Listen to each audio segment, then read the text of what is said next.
तुमच्या ITI instructor वेबसाईटवरील section DSR सुविधा वापरण्यासाठी सर्वप्रथम तुमची वेबसाईट ओपन करावी व त्यावरील खालील बाजूकडील शीटमध्ये या ठिकाणी या शीटच्या खालील बाजूस सेक्शन DSR टॅब असेल त्या टॅबवरती क्लिक करून सेक्शन DSR या ठिकाणी ओपन होईल स्क्रीनवर.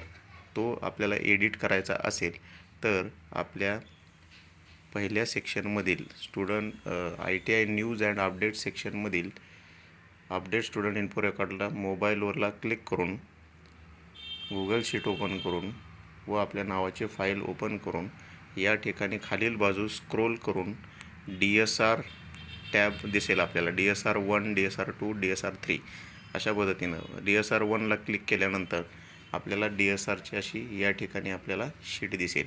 या शीटवर आपल्याकडे जे DSR अवेलेबल आहे त्या DSRचा नंबर आपण या ठिकाणी टाकू शकतो आणि आपलं नाव वगैरे टाकू शकतो.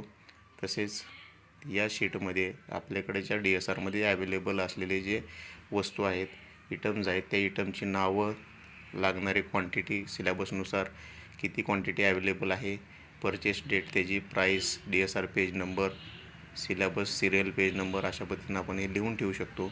व आपल्याकडं समजा 2 DSR असेल तर DSR 1 व DSR 2 अशा पद्धतीनं आपण या शीट्स भरून ठेवू शकतो. अशा पद्धतीनं 3 DSRची माहिती आपण या ठिकाणी आपली भरून ठेवू शकतो आणि आपल्याला पाहिजे त्यावेळेला आपण प्रिंट काढू शकतो किंवा ऑनलाईन पाहू शकतो. अशा पद्धतीनं हे ITI इन्स्ट्रक्टर वेबसाईटवरती DSR सेक्शनची आपण माहिती या ठिकाणी सेव्ह करून ठेवू शकतो.